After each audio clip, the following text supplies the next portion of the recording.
Imagine you have no lenses and you want to take landscape photographs and can only buy one. What would you choose? If you're new to landscape photography, this video will help. If you've been at it for a while, then I have some ideas on how you can use the lens that you may not have thought about.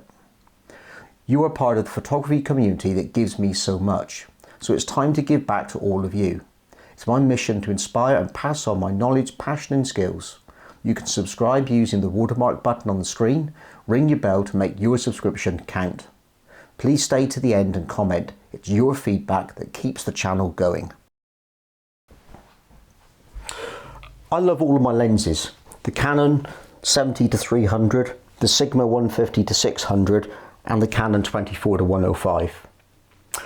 But let's go back to the question, if I had to choose one of these lenses and take them on a shoot with me, what would it be? Well, it definitely wouldn't be the 150-600 for landscapes because it's far too heavy and bulky to carry around all day. It would be the 70-300 and the 24-105, but that's two lenses. So if I had to choose between those, it would be the 24-105. But when I originally upgraded from a crop sensor camera to the full frame 5D Mark IV, I had a decision to make. Was it going to be the 24-70 f2.8 or was it going to be the 24-105 f4 lens? I think sometimes possibly the 24-70 would have been the right choice, but 90% of the time this is the lens that I use. Okay, so I've kind of given it all away now. You know the answer, the 24-105 is the lens that I would choose. But it may not be the right lens for you. So let's talk about why I would choose it. There is one drawback to this lens in particular, and that's possibly going to come up later on when I talk about some woodland photography. Maybe I should have gone for the 24-70. Depending on your photography style, you might want to choose a different lens to me. So let's talk about why I actually like the 24-105 lens and why I would still choose it. When I look at my images, most of them fit somewhere inside this ideal focal range. So I'm going to go through maybe 3, 4, possibly 5 examples now of images which I've taken. I'm going to show you the pictures, a few video clips and a bit of voiceover over the top and tell you why I like the lens and why it enabled me to take those pictures. So the first one is taken at Ditsworthy Warren House in the mist. 24mm, I wanted to get reasonably close to the boundary wall. The gap in the wall leads your eye in, and 24mm is good for getting all that foreground interest in the photograph. I also wanted to add some depth in the image, so the recession of the trees in the mist is important, and a wide angle lens enables you to exaggerate this perspective. So let's talk about example number 2 that I've got for you. Number 2 is a completely different image and it was taken at 35mm. It gives a fairly natural feel to the photograph.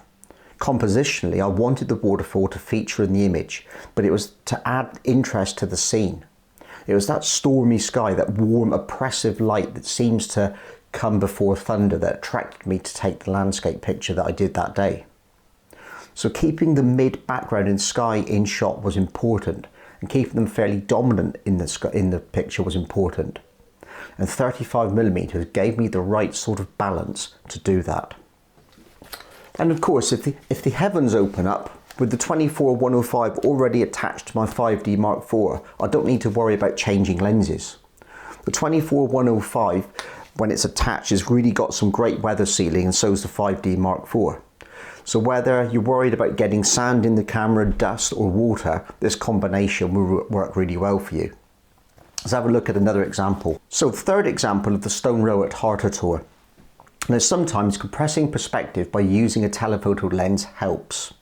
But in this case 300mm would have compressed the stones together too much, and using a wide angle, sort of anything below 50mm down to say 24mm, may have gone the other way and exaggerated the length of the Stone Roq too much. So in this case I've used 70mm, which has worked out exactly right.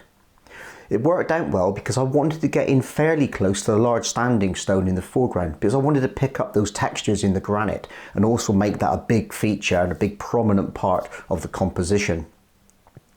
But also 70mm holds the perspective close enough together so that as the stones go off to meet the final standing stone at the end of the composition, the smaller stones aren't diminished too much in the landscape. They still have some dominance and can be used to lead your eye into it.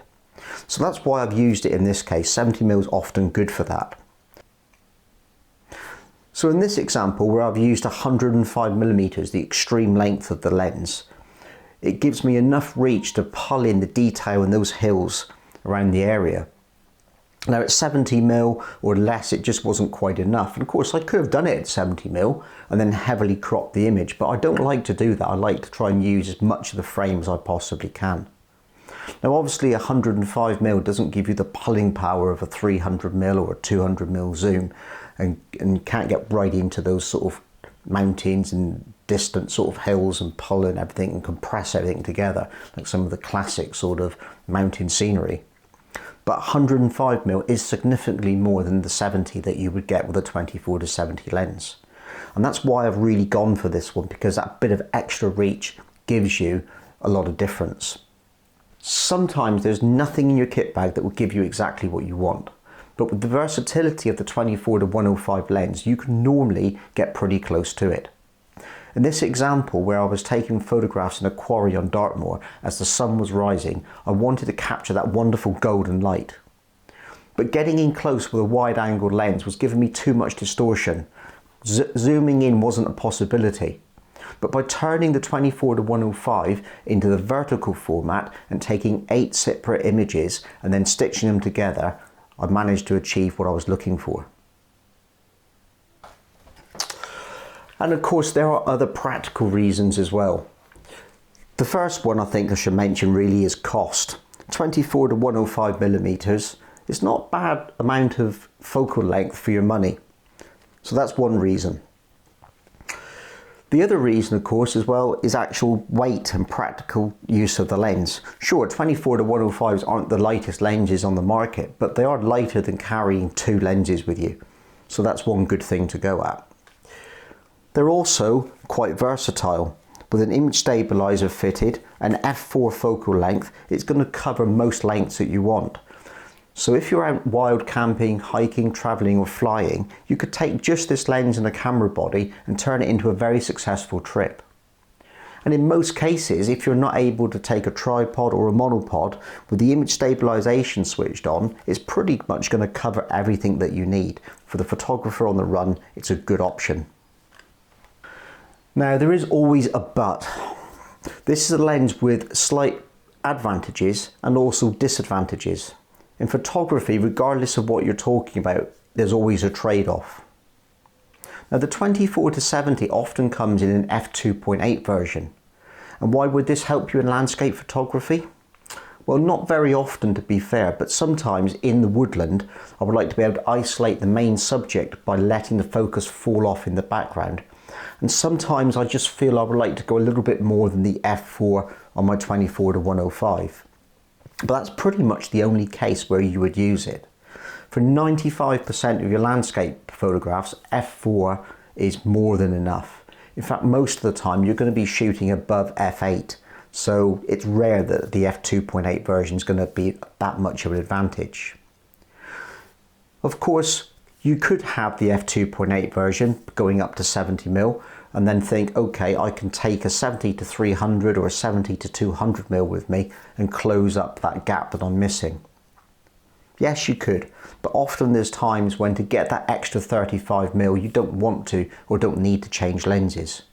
When you're out shooting in the field, when it's cold, wet, windy, swapping lenses is too much of a chore and also too much of a risk to the camera body and the lens itself. So I guess it comes down to one thing now.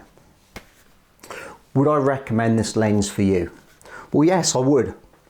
Now I use the Canon 24-105 f4 L series lens with the image stabilization, but it's not the only option on the market. Your camera manufacturer will have their own version, and third-party lens manufacturers such as Sigma will also have theirs.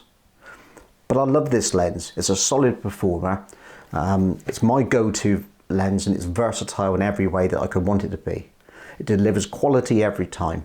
So all I got to say is, please, lens manufacturers, can you make an f2.8 version? Well, I hope you enjoyed watching this. Maybe it helped you decide whether or not a 24-105 lens is right for you and your landscape photography. Please consider subscribing to the channel, give the video a like, but until next time, get out there, enjoy your photography, get creative.